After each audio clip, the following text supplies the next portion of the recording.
first thing I'm going to do is really embarrass you. Me. Right. You guys ready? Me. Let's see who I'm going to embarrass. Because I saw it all up there. We're going to embarrass Selvin Bell. I apologize. That's okay. You know, real mixed up, and you know, but that's okay. You can pick a T-shirt just to make up for it. We've got. And I apologize again. I've got weird sizes, but I got 3XL, 2XL. Which one? Oh, no. All right, there you go. All right. Close to the candy. I forgot you, but that's fine. Oh, this isn't easy. All right, so let's do the next one on Scotty Bergeron.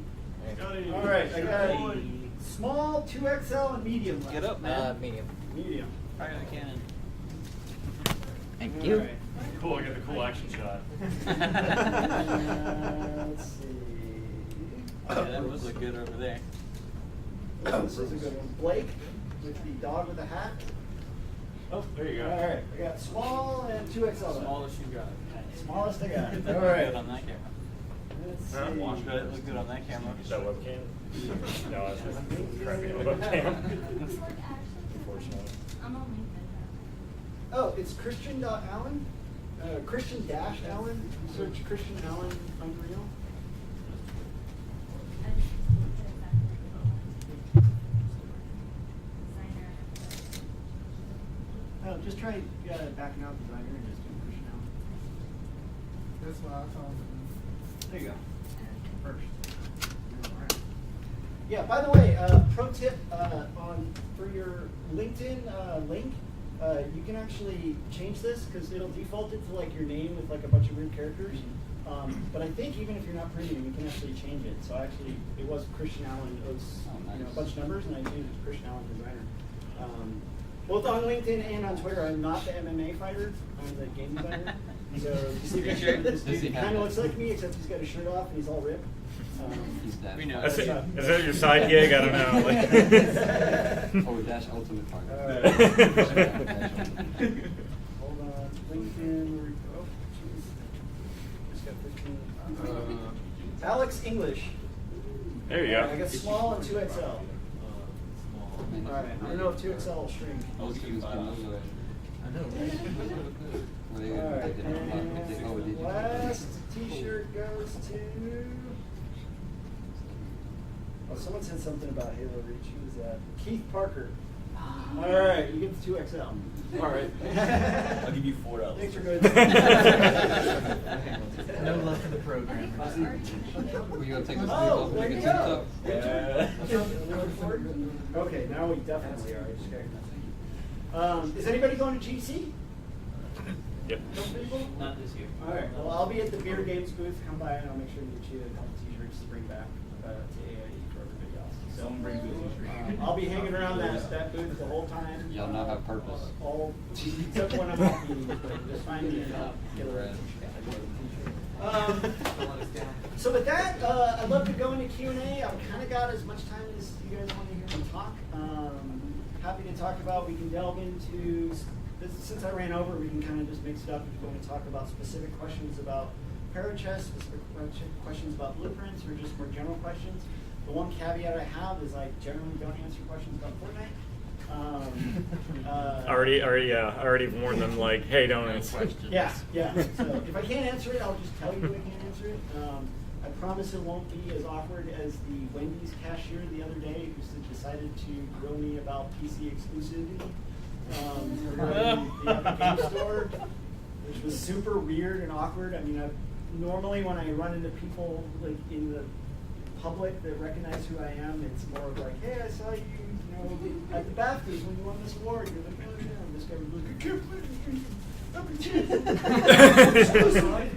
was like, dude, please don't spit in my food. I just want to go. So with that, who's going to be the brave person to ask the first question? Winter. Okay, so I know you said you don't do a ton of the programming stuff yourself, but did you say it was C++ for Unreal? That is, yeah, that's the core language that the engine is built in. So C++ is the programming language in Unreal. Yeah.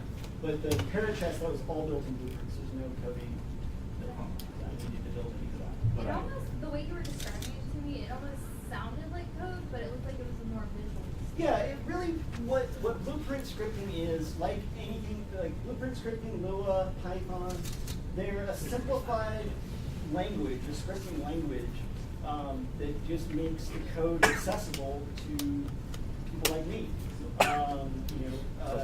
In Halo, we had Halo script. In Ghost Recon, well, older Ghost Recon, when I worked on it, we used a proprietary engine that Redstorm had, and their editor and language was their editor was called Igor, like the guy from Phantom of the Opera, and I forget what the language was called. I think it was called GR script because game developers aren't excited, but each one has a different. It really is scripting languages generally have a limited amount of functions available to the scripter. And that's kind of up to whoever builds the base technology, how much of that information they want to expose to scripting. A great example of that is the tick function. So tick is a function or an event that fires every frame. So every frame that's calculated, tick fires. In Unreal, you can fire off of tick. So every frame you can fire something off. I generally tell designers not to use that. The reason why is it's really expensive. 99% of the things as a designer, you don't need to check every tick. I mean, you don't need to check, every tick to, for a player. Player input sometimes you do, but generally, like the example that I like to use is eye blink. So I had a tech artist that I hired, and the way he was blinking the character's eyes is that he would fire an event every tick, and then every tick it would randomly check a variable like an integer number, and if it was between a certain number, he would blink the eyes. And the problem with that is it's running that check every frame, right? So if you imagine just one of those is fine, 30 times a second or 60 times a second. One, it's frame rate dependent, which is always a problem, but it's checking that all the time. Now, if you imagine then you get 100 of those running every frame, and then 200 of those running every frame, or you set something up to fire off event tick, like eye blinking, and then some other developer goes, hey, you know what? Every time you blink the character's eyes, I want to play a little effect. So I'm running something else off of that event, right? Plays a little effect. Then someone else goes, hey, every time that effect plays, I want to do this other thing. And now you've got something that's running every frame, that someone's firing something, that someone's firing something else, and then someone else in that blueprint puts another tick event. So then you've got a tick event firing a tick event.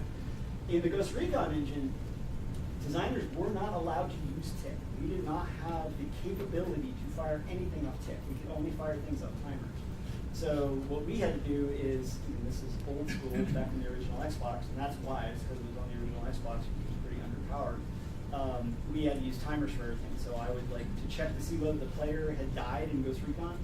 I would run a check every 2.3 seconds, where I would just say, is player alive, is player alive, is player alive, and I'd just be running that check every 2 seconds.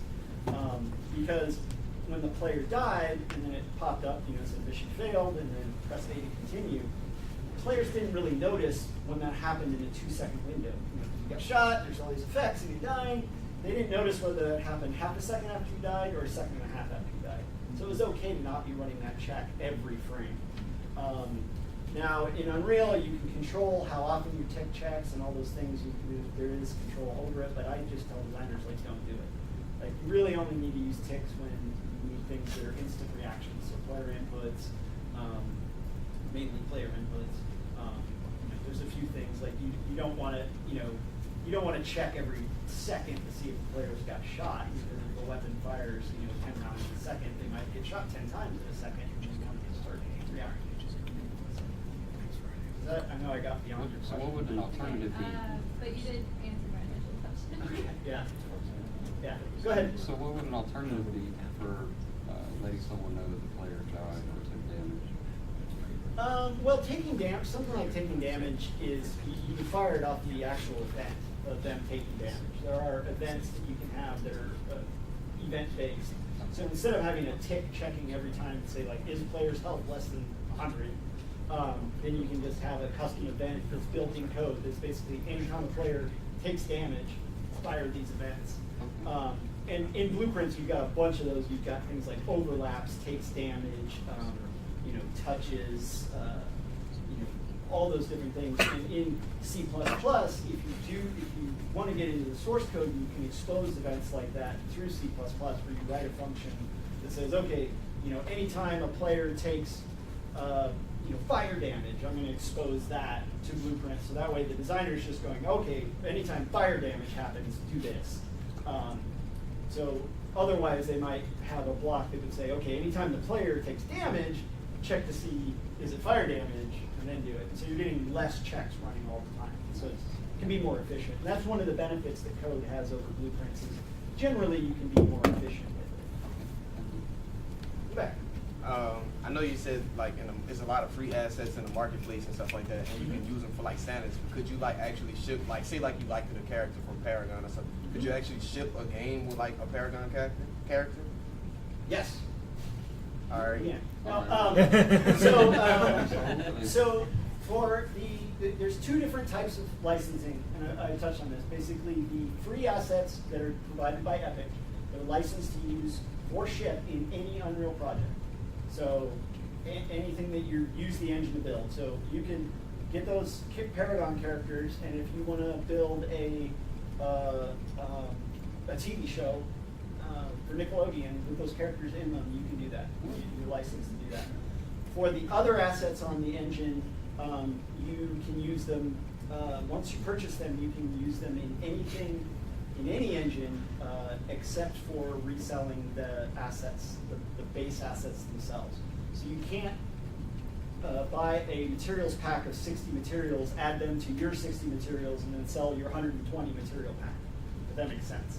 But yeah, those free assets are free, and there's no royalty, there's no nothing. If you want to use those, just the leaves, you can take the leaves off the trees and put them on your trees. You can use the rocks, you can use the characters. You can take the characters and kit bash them into something else. If you want to take the eyes off one character, or take the hair off another character, or whatever you want to do, that's for you guys to do. And that's why it was a big deal when we released those assets for free.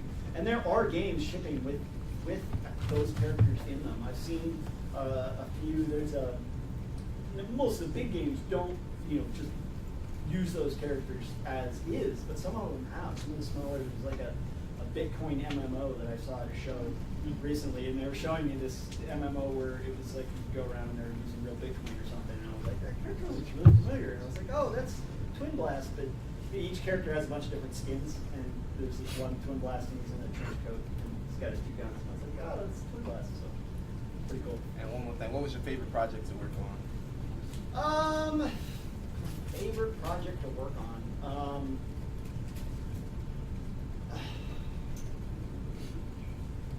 I'm gonna probably say Ghost Recon 2, the first Ghost Recon 2. Mainly just because of the impact we had in the project. It was a major transition for Red Storm, moving from PC to console as the primary SKU. We moved Ghost Recon from mature to teen. We moved from first person to third person. We moved from the older style, more open worldly, unscripted to more of a cinematic presentation. Now, I didn't agree with all those things, but I got to have a lot of impact on the project. One of the bits of knowledge that I constantly regurgitate to people is that the final product is not representative of how it was to work on it. And what I translate that to is just because you like a company's product doesn't mean you want to work there. Right? Just because you love iPhones doesn't mean you want to work at Apple. Just because you love Porsches doesn't mean you want to work at Porsche.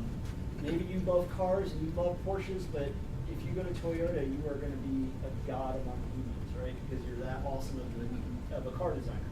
But you go to Porsche and people are just crapping on you all day long.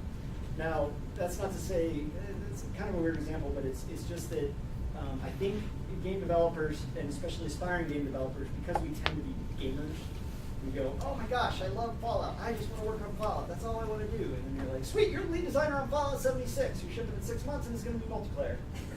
Because that's what happened to me on Ghost Recon. I was like, I love Rainbow Six. I've been modding Rainbow Six for 2 years. I'm a PC gamer. I'm super hardcore. And they're like, cool, you're working on Ghost Recon on the Xbox. I'm like, what? What's the Xbox? I don't know what that is. Is that like a Nintendo? What? Exactly. What do I do with it? And they handed me Splinter Cell on the Xbox, and that was the very first game I played on that old Duke controller. They said, here you go. And if anybody played the intro level of Splinter Cell on the original Xbox, I'm like, "Take this game! This is for kids. I'm not playing." Anyway. So, Okay. First of all, since you worked at Red Storm and on Rainbow Six Siege, thank you for my childhood. I would not be here without those games. And also, so what would you say is the most important part to creating a good door kicker shooter? Kind of like the first 3 Rainbow Sixes and whatever, except the first Ghost Recon. Doors. You look at Ghost Recon 2, there are no doors in Ghost Recon 2. They explicitly, at the beginning of the project, we cut doors and ladders in Ghost Recon. And the reason for that was because of all the bugs in Rainbow Six and the original Ghost Recon regarding doors and ladders. Because the original Rainbow Six and Ghost Recon, up until, actually, Ghost Recon 2 was the last game to use purely the Ghost Recon engine. Gra and Gra 2 used it for multiplayer. After that, they switched to the Assassin's Creed engine. But doors have always been problematic in Rainbow Six and Ghost Recon. If you've ever played any Rainbow Six, the doors are all busted. And you notice in Siege, they don't have doors either. Which, by the way, when I interviewed at Epic, I got asked a very similar question. I started talking about doors. And I said, and I built this, I actually have a tutorial about these doors that I built in Epsilon that's up on YouTube, and about how the doors work. And the doors actually, in Epsilon, the doors actually control the squad. So when you tell the squad to stack up on a door in Epsilon, the door takes control of the squad. It says, squad, go here, go here, go here, go here. And then as soon as the player says execute, the door tells the squad, okay, you go here and shoot anybody over here, and you go here and shoot anybody over here, and play the effects and do all that stuff. The door controls everything. And I was talking that up to the Unreal Evangelist. And like, this is the kind of stuff I can build in Unreal. And you know what? Rainbow Six Siege couldn't even do that. They cut doors because they couldn't hack it. And I'm such an awesome designer. And Julie Trong, who's the head of technical development, went, I was the executive producer on Rainbow Six Siege. That was the most awkward interview I've ever had. So, I went, yeah, but you still didn't do it. So. I know that's not but AI really, I mean, doors and AI. AI is the hardest thing to get right. And AI using actual humans is incredibly so. Machine learning doors. Why don't you take on the boring After 700 tries. For larger companies, because with all those information, kind of when it also that huge fiasco with, well, everyone has a phone. Oh yeah, that was brutal. Don't you all have phones, right? I mean, the mobile market is huge, and I think when you look specifically at the way that Fortnite was deployed to mobile versus the way that announcement was handled, that's really a PR execution difference. Right? The way that Fortnite was deployed was really, hey, we're adding a bunch of people to Fortnite, and there's going to be a bunch of mobile people in your game that you can smoke. Right? And, you know, all the console and PC people were like, awesome, great, you play from your Android all day long. That's one more kill for me, awesome. But really what the Fortnite strategy was just about broadening the audience. And like, hey, dad that has an Android phone, now your kid on the Xbox, you can play the same game. Like, that's really cool. And it was one of the first titles where you were actually playing the same game. It is the same game on, even from an organizational executable standpoint. And that's a lot of the focus on the engine side that I've been pushing and getting excited about, is that now in Unreal, if you're starting a project today, you can have your high-end PC, your 60 frames a second consoles, your lower-end consoles, and your mobile all in one organizational development. You can use LODs and cooking tools and just have that in one place. So you don't have a whole separate team doing mobile. You don't have a whole separate team. You don't have different assets. It's all in one place. And that's a huge paradigm shift, especially for indie developers, because we've seen with the rise of the the really rapid rise of the Switch, how fast it took off, and nobody expected it. I don't care what any writer says. Oh, I knew that was going to be huge. Nobody knew it was going to be as huge as it was. But what I saw was a lot of indies getting courted by publishers who suddenly wanted Switch games, i.e. family-friendly, casually looking games for the Switch. And they went out and found PC developers and said, can you get this on the Switch in 6 months? We will pay you lots of money to take this game that we found on Steam and put it on the Switch and launch it on Switch instead of Steam. And a lot of indie developers got funding to do that. And they couldn't have done that if they were in an engine that couldn't rapidly switch from high-end PC to, I don't want to say anything bad about Switch, to Switch specifications. So from a development standpoint, that's the sea change. Now, again, the difference between, having I don't want to comment on anybody's PR capability, but I think we can all clearly look at how that announcement was handled. Did not go over well. And I dealt with the same thing. I make jokes about Ghost Recon switching from PC to console was a huge deal.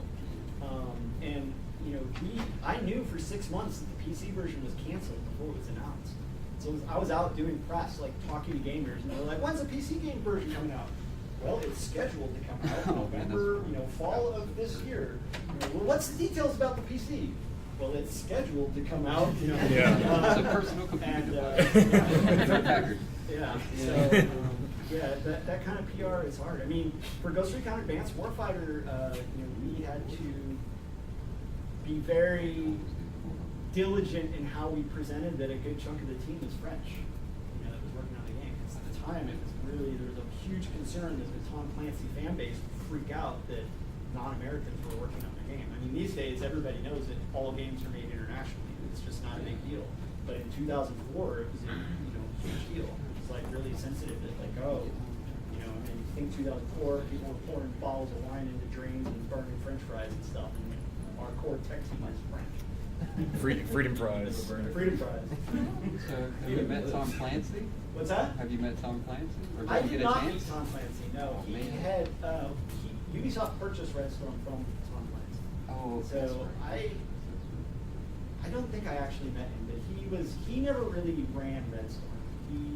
He hired actually a naval commander who was actually the first boss of Redstorm, and he was never really hands-on with video games. He wrote, even Rainbow Six, you hear the story that Rainbow Six is based on the book Rainbow Six. The book is actually based on the game. Really? Yeah, the game writers wrote the story for the game, and then at the same time, so Clancy came up with characters of Dean Chavez and Clark and but the plot of the game and the plot of the book don't match up because they're completely separate. Just put his name on. And then later he put Rainbow back into one of the other first. In Patriot. Yeah. Yeah. What kind of engine was used in Halo Reach? And was scripting similar to how you use it in Unreal? So that was the Halo engine. It was a proprietary engine developed by Bungie.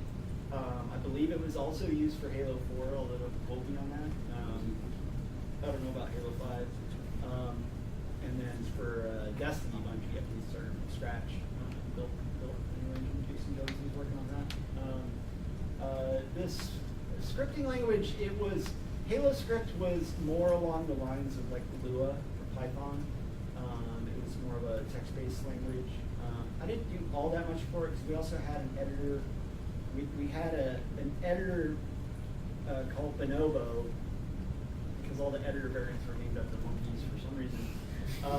But Bonobo was an object editor that was very similar to the nested blueprint object. So mainly at that time for Halo Reach, Halo script was mainly used for mission events and things like that, where all the stuff for say a character, all the AI lived in code and all the data variables lived in Bonobo, and then Halo script would just really spawn the characters in or place them or respawn them or whatever. So I didn't have too much interaction with that because mainly I was lead of the design team, but from implementation standpoint, I was mainly doing weapons and vehicles. So I was doing the focus rifle and the Revenant, things like that. So I didn't get too much into the mission scripts.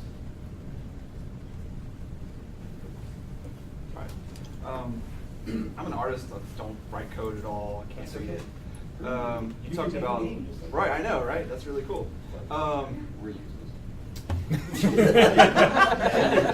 Yeah, why are we here? Right? What I'm curious about is you talked about tech artists using blueprints earlier. Being somebody that comes from an art background and kind of wanting to dip my toe in the pool of that world, what would be your advice to get started on learning things that would be relevant to someone from my background for blueprints? Where would be a good place to start? So the best place where I would start playing around in is the material editor. There's some great, one of the other evangelists, the one from Australia, his name is Chris Murphy. He's an evangelist like me, except he's a tech artist. He's like an art whiz. His presentation for GDC last year is he, just using the material system, he made a thing where you could direct a beam coming down from space and it was turning ground into lava. So you drag it around and just using the material system, it would like convert, it would like melt the ground into lava. It's like over my head. I was like, that was pretty cool. But the material system, the layout of it in the blueprints is relatively similar. Everything's a little bit different. So you get started, you get into effects, which we have a new editor called Niagara that we just released. You would get into the material system. You get into animation blueprints. Every different editor is going to be a little bit different, but the general framework is the same. So if you start with something you're more familiar with, like materials, like you could probably look at the material editor and you know what the RGB, whatever all those other little things do and what they are, and you'll be familiar in that world, and you can start going, okay, I want to affect this, and it still moves left to right and all that stuff. Even the audio is kind of laid out the same. So it'll kind of help, get you in there. Like with me, with Parachess, it was like, it was getting started on, okay, I'm going to take an object and I'm going to spawn in these tiles, I'm going to attach a mesh to it, and I'm going to play effects on that mesh, and I'm going to do this stuff because that's how my world and my mind works. And I didn't demo it, but actually usually in the demo what I'll do is I'll open up one of those levels and I'll delete the chessboard, and then I'll fly somewhere else in the world and drop in a brand new chessboard, and it all auto-populates and just completely built itself with all that first stuff. So that's just where I'm a game designer, so that's where my mind goes to, and that's how I got into blueprints. When I started on Blueprint, the first time in Unreal 3, there was this system called Kismet, which was the older Unreal scripting system, and I had to do all in my first game called Takedown. I did all the door scripting in the environments, and I actually had to manually update every door in the game. And it was a Rainbow Six style game, so it was probably over 1,000 doors. And so every time I wanted to change something, I had 1,000 doors to update. Blueprints are a little more better now. You only have to update there once on 7,000. Okay. Does that answer your question? I think so. Sure. I think you might have actually just answered my first question, but Takedown was your first game that you did in Unreal? Yeah, Takedown, yeah. Yeah, we, in Warner Brothers Warner Brothers I worked more on the publishing side.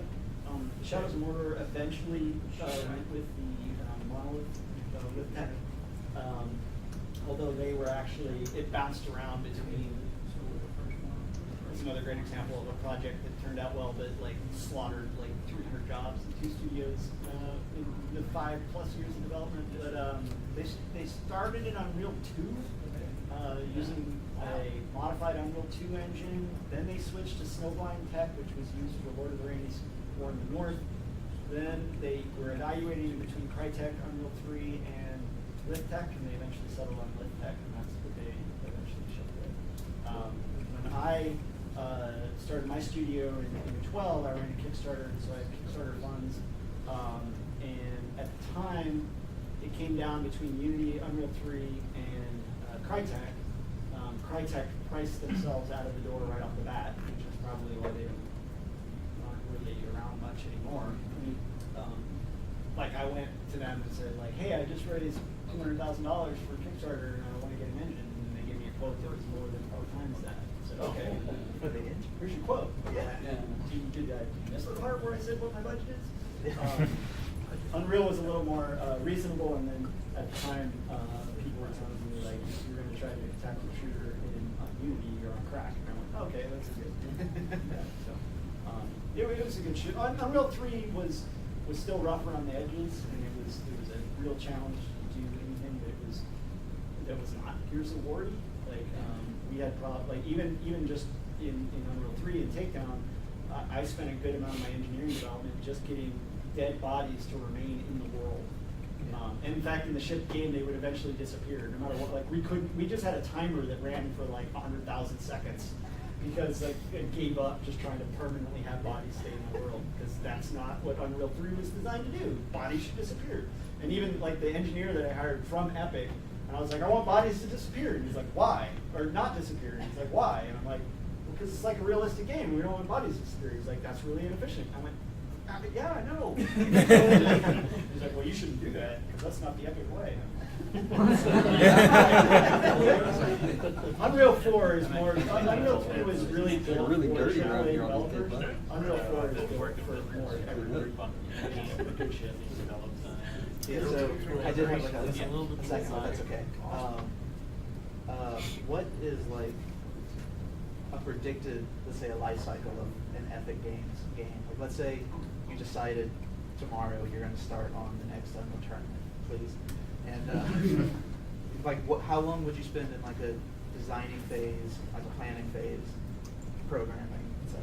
So I don't want to speak to the Epic Games model just because it's been thrown, so many wrenches have been thrown, since Fortnite, and even something like Paragon. Like, I don't think Paragon would have gone the same way if Fortnite hadn't exploded, because there would have been more resources to say like, well, let's keep trying different things with Paragon.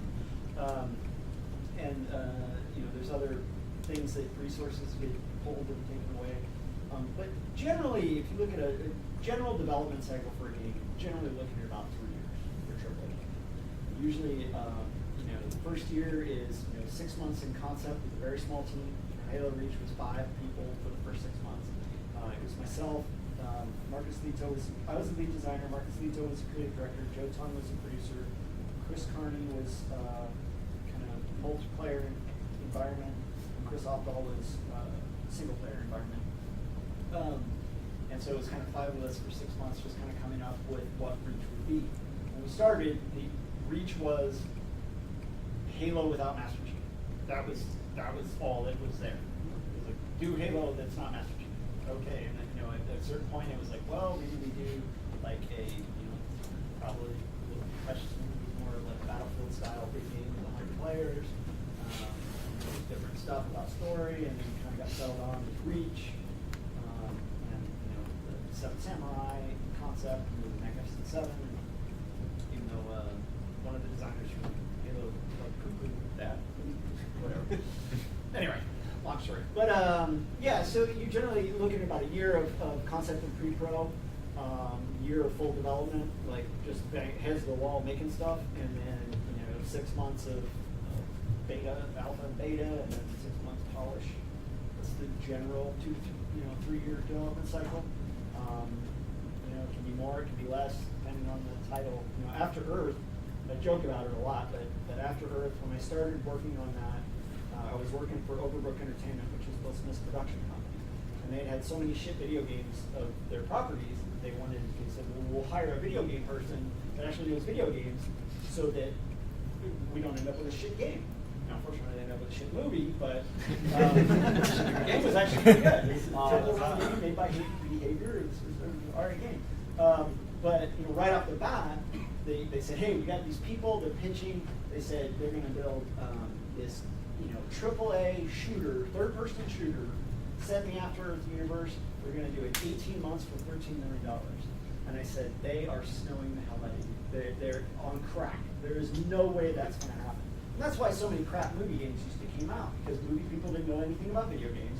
And someone came in and said, yeah, for $15 million, I'll totally make you this game in 18 months. Just cut me $1 million out of it, and then I'll make sure it happens. And we're like, okay. And, and then $14 million wasted later, you get Iron Man, the video game, which is a giant piece of crap. But anyway, yeah. So What about the picture? I'm getting. Oh. Go ahead. Okay. I didn't know. So in talking about, I know you have previous experience in working in VR and kind of expanded markets, and we kind of had discussions about this, but what is your opinion on the current direction of like VR, where do you want it to go, and then also looking at kind of expanded markets for Unreal Engine, such as, film and television. We're talking about kind of the weird blending that's kind of happening. Yeah, definitely just talking about the marketplace in general. Speaking to VR specifically right now, we've seen VR slow quite a bit from a marketplace standpoint. Mainly that slower growth is coming from the movement of VC funds away from VR. And that's good and bad. It's bad because there's less capital for people that are wanting to build VR titles. But it's good in that you're having a lot less shovelware in VR. And so because VR, the kind of hardware market is pretty stable right now, it's stabilized. It's not going huge, but it's not collapsing. And you've got big names behind it, obviously, HTC with Microsoft, with Oculus, and Facebook. They're all on the planet. It's not going anywhere. And they finally made the switch to wireless VR, which, in my opinion, this is my personal opinion, but I think they launched VR too early in the wired sets. I don't think it was. I think the industry should have more followed the HoloLens route that Microsoft went, where HoloLens went more to professional, like medical and NASA and stuff like that, to refine the technology before it went consumer. The key problem with me with I got all my VR stuff for free from when I did Hotel Blind, I actually got my my Vive from Epic. It was a long story, but they sent me a Vive to port this blind game to VR, and then someone from Facebook sent me the Oculus, and then I even had an OS VR from Razer. But even then, I had to go buy a video card to run. Because I plugged it into my Razer laptop and it didn't work. And it was like, oh, the HDMI out doesn't use the graphics card. And so then luckily I had a buddy at one of the hardware manufacturers sent me a Titan, 1080 or something, and then I could run VR. And it's like, wait a minute, okay, I've already got my developer rig, which was probably $1,200 when I bought it, and then I get this 1080, which is probably $800, and then I got the hardware, which is $600, and you're asking consumers to do that to play a golf game. Really? Like, is that going to happen? And at the time, if I had been an investor, at the time I was going, PSVR is going to win, hands down. No way can these other ones beat PSVR, because you have a PlayStation, you plug it in, you're in VR. Boom, right? It works, right? That's what consumers want. They don't want, the Vive used 2 USB 2 ports and 1 USB 3 port, and the Rift used 2 USB 2 ports and 1 USB 3 port. So you couldn't switch between them if you didn't have the right number of USB ports. It was just a big mess. So now it's stabilized a lot more. Obviously, it's a smaller marketplace, but that's better for indies because it's easier to stand out. If Beat Saber can win VR Game of the Year, then your indie game can win VR Game of the Year. Nothing against Beat Saber. It's what is it? Guitar Hero is doing that, which is cool. So now where I see the market going for VR is big in LBE, location-based entertainment, i.e. rides.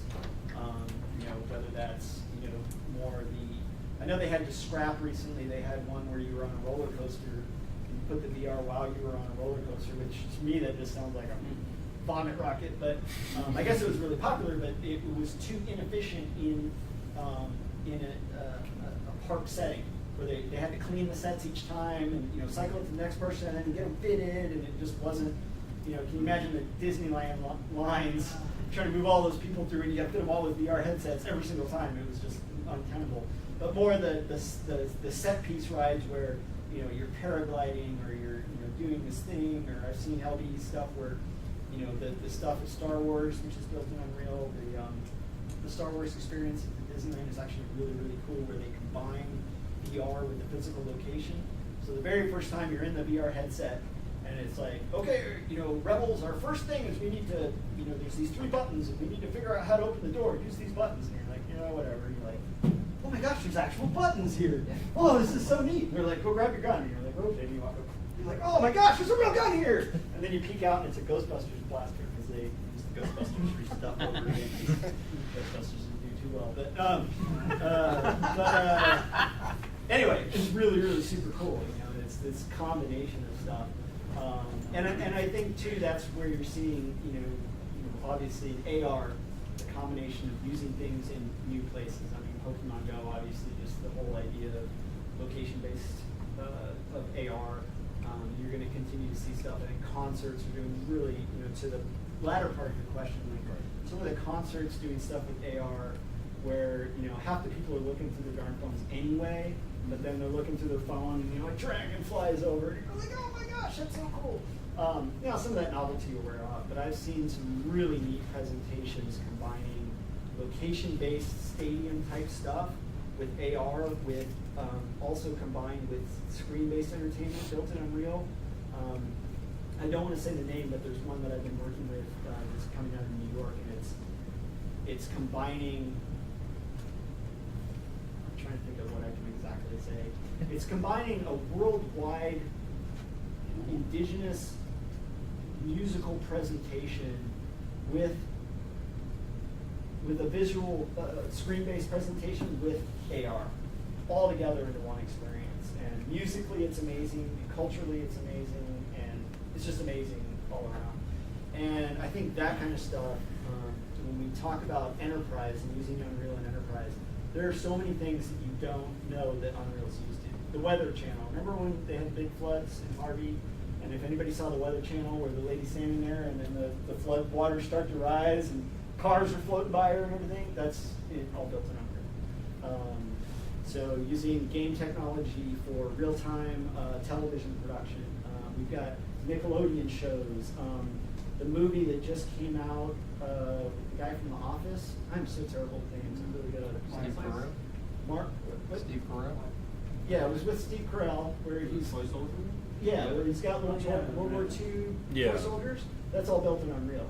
And so when we've got a great vignette on the website about how they actually developed new technology to do real-time face mapping, because the actors were acting in mocap rigs, and then the director could see the actual Barbie-looking characters moving the way they would move, so that the director could see the effect of the mocap on the stuff. And that's where the sea change in movie and television production comes in, because the first time actually in Halo Reach we were experimenting with using VR for cinematic production, where there's one scene in Halo Reach that I don't know if the mocap that I did shipped with it, but I did the initial mocap for it where Noble Six, who's the player, and June, who's a sniper, they've just done this whole stealth aspect, and June comes up and you're looking out over the ridge and you see the dome generator, and you kind of walk up behind June and he looks at you and he like pulls a mag and throws it to you.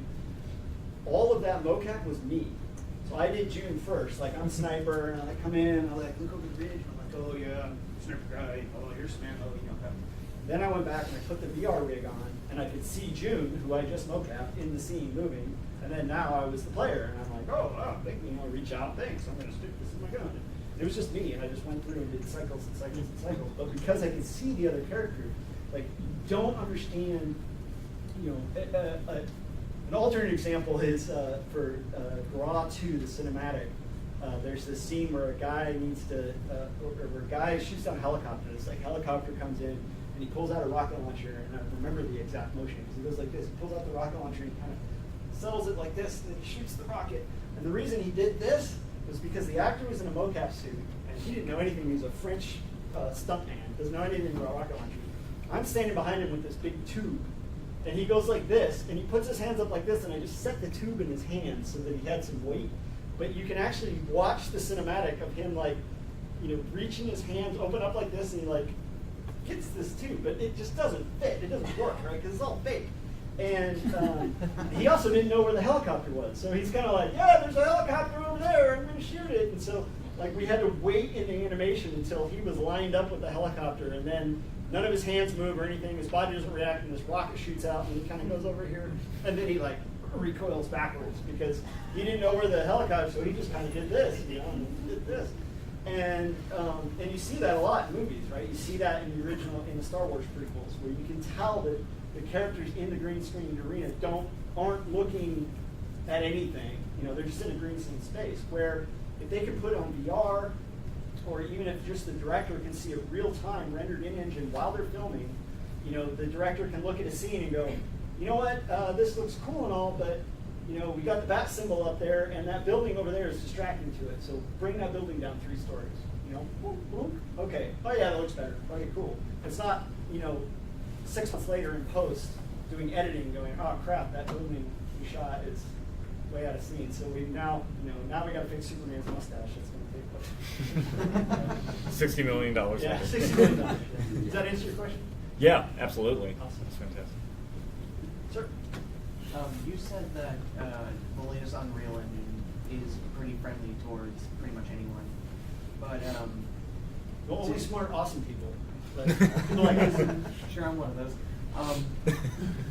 As just a game artist and everything, I'm just wondering, like, when it comes to making like any type of like game, like a 3D perspective or like 2D plane or whatever, how friendly is that to make that? Like, how long would it take to make like a 2D perspective game? Like, at least get the camera set up and the field to move around in and interact. And he mentioned I've never seen anybody use Unreal to make a 2D game. There are games. There's actually a game called Moments on Android, which is a narrative-based. My daughter's 12, and it's like a huge thing among 12-year-old girls. It's a narrative. I don't even know what to call it. You normally wouldn't call it a game. It's a game where the characters are like texting you, and like you figure out the story. That they're all 12-year-old girls, and they're texting you, and you're texting back, and that's the game. Generally, the reason 2D games are more popular in other engines besides Unreal is, one, Unreal can be very intimidating, right? If you're making, say you wanted to make a narrative-based text game, right? You're going to use Twine, right? That's what it's built for. Maybe you're going to use GameMaker. It's built exactly for that. You open up Unreal and you're like, oh, what is all this stuff? It can be very intimidating. And it's something that we're looking at long term. One of the benefits that we're getting from expanding into enterprise, and by enterprise I mean anything that's really not games and kind of not entertainment, it's more like medical pre-biz, architectural, that kind of stuff, is that we get this huge influx of people that understand 3D software but have never touched game software before. So like one of the first lessons to the architects that the education team teaches is, what is a level? What is a game level? Because all of our maps and levels are built around this concept of a level, right? And most gamers and game developers know what a level is, but an architect doesn't. They're like, what's a level? Like, I don't understand. Well, you have your streaming levels, and you can stream in stuff out, and if you want to swap out the windows, you can do all these things, and they're like, well, I still don't understand what a level is. So that's getting a little off track. But the thing with Unreal is that it is incredibly powerful. It is a piece of software that's developed to, make, extremely high fidelity games and software. And it can be a little. One of the guys from EA that did an evaluation of DICE and Unreal, or not DICE, what's their engine called? Frostbite. She said, "What I wish is there was a button to turn all the defaults off, because Unreal by default looks awesome, but by default has everything on, right? Like that space in Parachess with all those trees and stuff, all that's default lighting. Like that's just default stuff that I just dropped in. I'm not a lighting artist. I didn't change anything. I think I lowered like the cloud plane because when I had the camera down, it was like a gray band and you couldn't see blue. So I like dragged something until it was all blue, and then I was like, awesome. What was my point You know, but all those things by default are on, so they're expensive. So you have to kind of know what to turn off. You know, if you're making a 2D game and you've got planar reflections on, then all you're getting no benefit out of having a feature that's generating a bunch of reflections that maybe you're not using. Things like that. Also, if you just take the default engine, like when I first released Hotel Blind on VR, which was literally a black screen, black game, and it had audio stuff. The original download was like right just under a gig, and everybody's like, "Why is this black game a gig?" And it was because I shipped with all the starter content. Like I just left all the starter content in, and by default it cooked and then shipped, and it was this massive download. And eventually I realized that, went back and stripped it all out. Now with the LOD system, the way it's set up in Unreal 4, you know, it doesn't by default cook everything in the content directory. You can actually control what it cooks and doesn't cook, and that's obviously essential for doing something like a PC versus Xbox, things like that. So we've made a lot of strides. You know, the common theme that I hear between Unreal and Unity is that obviously, you know, the perception is that Unity is way easier to get started in. It's built for people to just start making stuff. Where I get a lot of push for Unreal in projects is from the art team. Like I've got an art team in Vancouver right now. All 60 people are asked me to help write a white letter to their studio management to beg to switch to Unreal because I won't say the engine they're using doesn't represent their artwork. They're saying we make these objects, we like them, they look awesome, it gets into the engine and it looks flat, it looks like crap. I'm like, well, I don't know if that's your engine or just your team, I don't know. And I don't even know where I'm going now. About a week it takes. How long did it take you to make the chess game? I think that's what he was 2 weeks. About 2 weeks to make Took me about 2 weeks game by going. time. Yeah, to get everything built. To like set it up with like the proper camera angle, the way it's supposed to like. What you saw there is built in about 2 weeks. Yeah, I mean, I built that in August of last year. Spent about 2 solid weeks of about 3 hours a day, and then like the controller stuff I'll build later. But yeah, I mean, because I'm using existing assets and using existing materials, I just download it all and hook it all up. So it really depends on what you're trying to do. And probably how long you can do it. Because when you made that in 2 weeks, you already were familiar with the engine. Yes. So the longer you stick with something, the better and faster you can make something.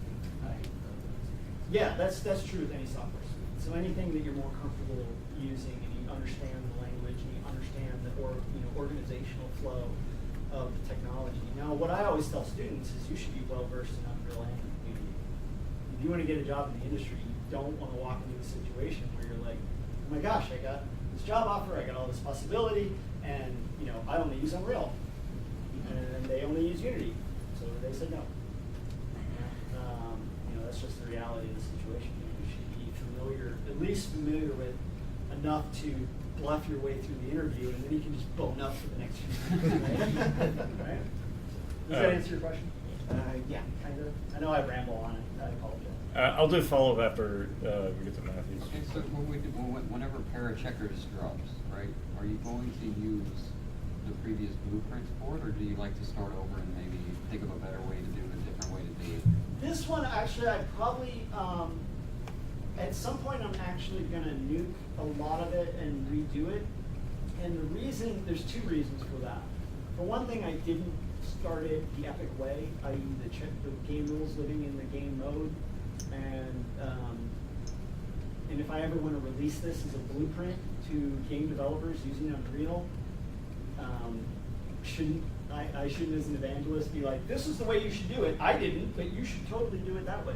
So there's a little bit of rework there. There's some things that really should be in the player controller that aren't in the player controller. So there was and then the soft object loading.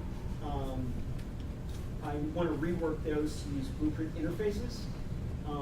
Blueprint interfaces are basically lightweight blueprints that only contain variables, and they're super cheap wrappers that just contain a bunch of variables. And what I should have done is had the logic for choosing the actual set all contained within the parent blueprint, whether that's in the game mode or the board, and then just use interfaces to load those variables, because it'd be more efficient than having actual blueprints that I'm actually spawning, loading all the variables, and then destroying. I am like super into designing for optimized experiences from a performance standpoint. And in game development, you tend to, you get a way that works, and as long as it's okay and it doesn't hurt performance, it's fine to ship like that. But there's difference between a game for an end user and a game for someone like you that's going to come in here and look at it and go, oh, that's the way I should do things. So I have to be, so that's why I would restructure rather than, like if I had to, push comes to shove, make a checkers version next week, I would just take what's there and just refactor it. I could have that done in a day or two. Yeah, this is actually a follow-up kind of to Keith's question earlier. It's talking about artists or disciplines in general. That it seems like the more as time goes on, the expected knowledge or for junior candidates for coming into the industry keeps raising the bar. Yes. So in that regard, like what would you recommend? How to focus. Let's say a portfolio would be a more viable candidate to a lot of these companies. You mentioned flexibility being one aspect of it, but any other kind of recommendations on that front? Well, it actually ties into something. One of the education guys pinged me yesterday, and he said, like, what's one piece of advice that you would give to someone like who's graduating tomorrow? Like, what's one key thing?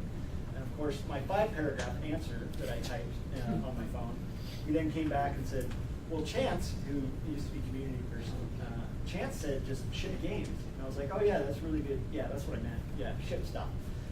Build, ship, rinse, repeat. Shipping is the biggest skill that nobody teaches you. A line I lifted, a guy named John Sonderdecker was the person that actually got me hired in my first job, and then quit the day before I started at Red Storm. And he used to say shipping is a feature, and every game needs to ship. And if you never ship, then you're not feature complete. And shipping as a feature is something that people tend to forget, right? It's like, yeah, we could keep making this, we could keep making it better, keep looking better, keep thinking it's playing awesome, but until you ship it, you're not going to know. You're not going to find all the bugs. I think an allegory that I heard real early on was that in an RTS game, they had something like 10,000 person hours of testing in the game, and then they shipped it, and within a week they had 100 million person hours of people playing it, right? So that they, you're not going to find all the bugs with 10,000 hours. You are going to find with 100 million hours. So the scale definitely goes up. But when I talk to folks, working on stuff that showcases your talent, showcases the thing that you want to do. Because ideally, your talent matches up with what you want to do. So whether that's if that's animation, then you should be animating things. Grab those characters off of the Unreal Marketplace, animate them in Unreal, animate them in Unity, animate them in Substance, animate them in other things on animation software, in 3ds Max. Maya, like animate them and a bunch of different stuff, because you're going to learn just by replicating one set of animations between 2 different engines. You're going to learn a lot of the same stuff. And again, it's maybe moving the content side of things aside, going, okay, I animated this in Max. It looks the way I want it to look.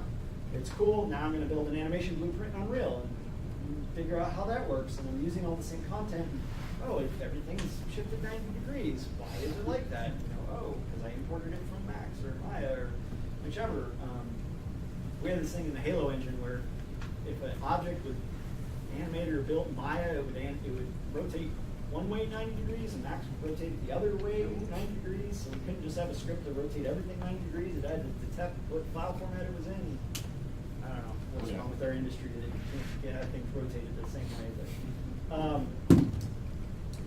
But yeah, so getting in and trying all those things, because nobody's ever going to interview you as a candidate, especially as an artist, and be like, yeah, you know too many software packages. You know, oh, I was going to hire you, but it looks like you really like Blender, so I'm not going to, because we don't use Blender. Now, if that's all you know, then you're host. If you know a lot of different software packages, things are gonna change. You know, the version of Unity, I can guarantee you the version of Unity that team is using is not the version of Unity that you have, because you can't ship with vanilla Unity. You need to get all the plugins and get all the different things from the marketplace and build it into a shipping package. The version of Unreal that they're using it could be a really old version. Rocket League is still using Unreal 3. Right? It could be a really old version of Unreal that you're using. You might be using something and you're like, yeah, I'm totally awesome in Unreal 4. I've kept the latest thing.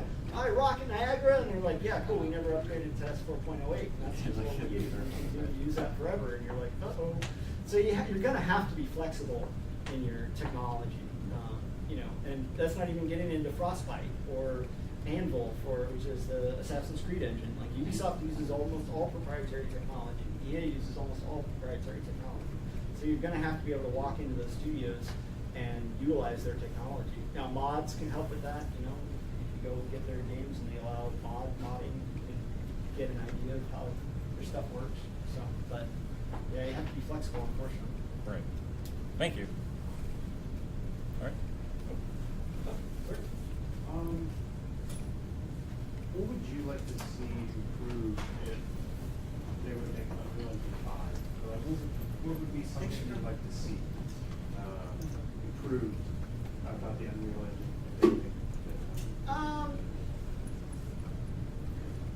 I think for me, one of the big things that I'm pushing for when we look at future projects, and it's something that we're starting to think about, especially in the enterprise space, is having customized workspaces for different disciplines.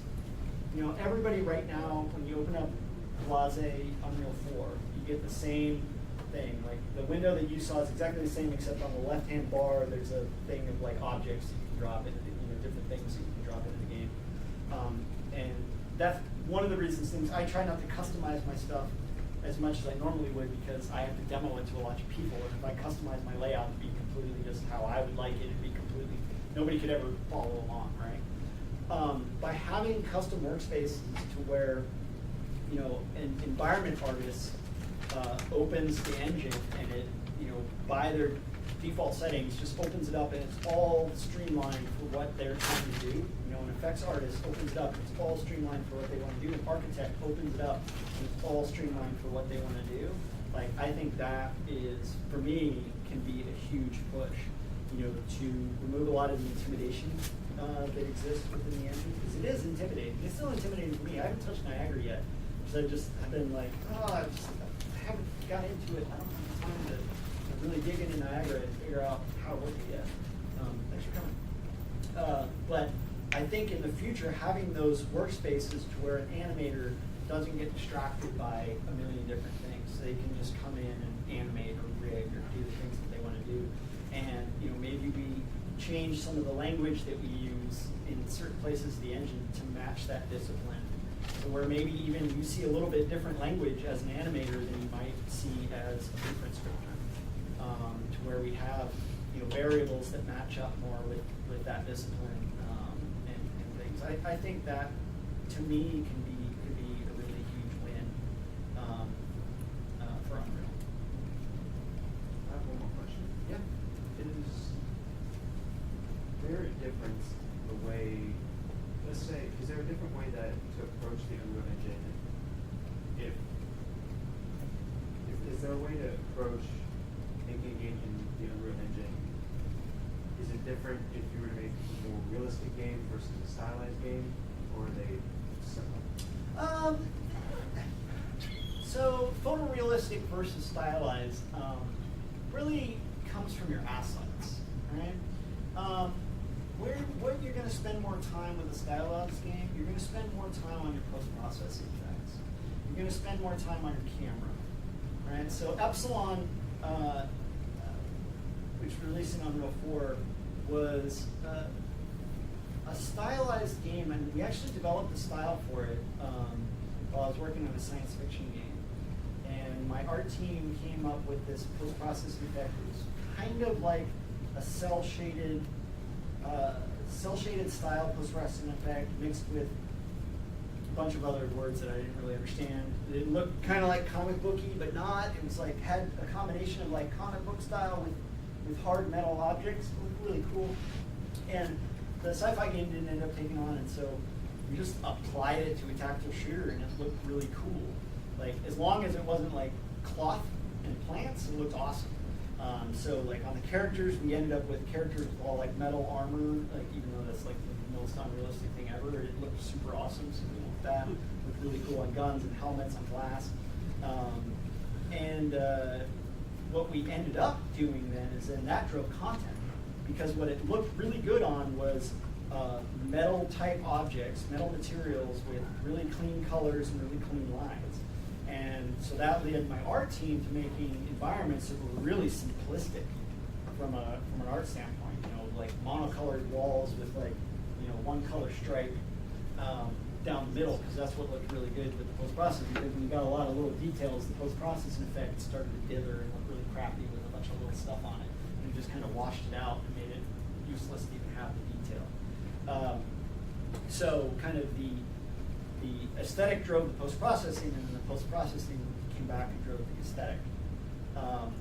And that's really where the difference is from a stylized game. I mean, generally in a stylized game, you're using lower, I hate to use the word quality, right? Because Fortnite is not lower quality than Gears of War, right? But generally the complexity of the shapes in Fortnite is lower than the complexity of the shapes and materials in Gears of War, because Gears of War is a very gritty, visceral, gore, blood, stuff, chainsaws, you know, and Fortnite is 100 people, big, open, long sightlines, and it's, you know, Epic was very fortunate that the art style for Fortnite also matched up with the optimization for Fortnite, right? That those things. There's actually a great talk that was done at GC last year on the optimization that was done from mobile to Xbox, and it has a lot of side-by-side mobile and Xbox, and it really doesn't look all that different. There's a lot of little things that are turned off here and there, a lot of little shadows and stuff, but it's not a drastic difference. Whereas PUBG on mobile and PC and console are completely different games. They're both built in Unreal, and they use some of the same assets, but they're completely different. They don't share it. They're not the same game. So, does that answer your question? Yeah. So, also kind of like the development. So, let's say the developer wanted to kind of make a game that was half real, half stylized. Would that work? It could. I mean, super hot. You know, stylized is really, the term stylized is one that's overused. It's one that, you know, in movies, you know, you say stylized and you think of, you know, Sin City, right? Like that's a stylized movie. But Memento is just as stylized as Sin City. It just doesn't use a comic book overlay on a bunch of stuff. And is, you know, adapting a comic book to a movie mean that you need to make things that look like comic book cells in your movie? I don't know. Should it be black and white with red blood splatters on it? Is that what makes it stylized? Generally, the term stylized means you use lower poly assets with lower texture detail and apply a post-processing filter on it to make it look like something else. Whether that be like a cardboard, you know, South Park is a great example, right? That's a 3D engine that's used as a stylized cardboard texture on everything, and so that they can rapidly iterate on it. Makes it look like cardboard and craft paper. So I think, you know, I think part of the reason that people choose to make stylized games is usually from a production standpoint. You know, Minecraft looks the way Minecraft did because Notch didn't have the time to build a bunch of high poly models, and a bunch of high poly models wouldn't work with procedural generation anyway, so build everything out of blocks and use a few pixels. Now, the Minecraft today, with the amount of polys and things on every character, is, you know, blows the original Minecraft away, just because they're more efficient, they can get away with that, and they're actually running up against that wall of like, well, how detailed can we make the characters, and still be Minecraft, so they're much more articulated and everything than they used to be, because they want to make toys out of them and do different things and be able to tell the difference between a male and a female or something like that. So it's all a spectrum, and you really need to know, you've got time, you've got money, and you've got quality. Those are the three things in the triangle when you make a project, right? And money usually means people. Time is finite, and quality is what is acceptable to ship. The biggest feedback I get on Parachests every time is, well, are they going to fight? Because in Battle Chess they fought. Okay, cool. What is fight? They mean like fight? Yeah. In the original Battle Chess that came out in like 1995. Oh yeah. Like the characters walk around and then they fight. Like one character plays a swiping animation and the other guy goes and then melts away. Then the other character shuffles around. And when they move, they push the other characters out of the way. But that's instant because people are like, oh, it looks like Battle Chess. Oh, nice. Oh, because people have swords, so they're going to fight, right? And I'm like, well, not right now. They just explode, but it's chess, so they don't really need to fight. Oh, they really need to fight.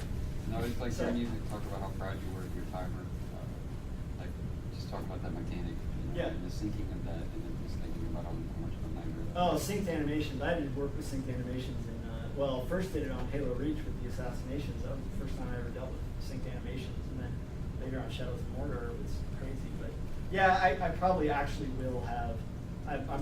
My brain knows. I've been kicking around a prototype where it'll teleport in and play like some grandiose effect, and then they'll both like set up, and then like one character will do something, and the other one will die, and then the other character will dance, something like that. But it won't. It still won't be real. But again, I don't know where I was going with that. But yeah, the time, money, and quality. You just kind of got to decide where you want to, where's that tipping point, and what does stylized mean. A lot of people just think like, oh, I'll do it stylized, and it'll be easier. Well, maybe, but what's it going to mean when you picked Ghost Recon was a great example in Gra. We picked all of our camo variants, picked them all out ahead of time, and Ubisoft was really big on using the new Army ACU digital camo, which was new at the time. If you know anything about Army camo, the Army ACU has been stopped being used by the Army because it's a piece of shit. Because believe it or not, taking a bunch of gray digital squares doesn't work everywhere. Like someone got snowed on, like, hey, we'll put this person in gray, put them in a brown desert, and hey, wait, they stand out. Like, what's the problem? But the problem was when we implemented that, which hadn't been in the previous game, we had a lot of levels that had a lot of gray space. And gray colored space was intended to be neutral space because neither team had uniforms in gray.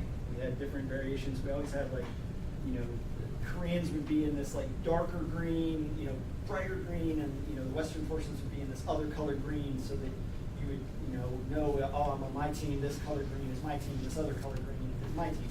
Well, people can't really judge between variations of gray.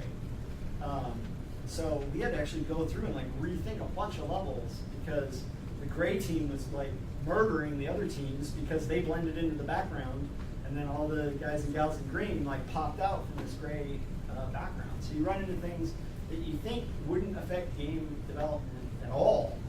Like, oh, we're just going to change this uniform from green pattern to gray pattern, and it'll look super cool.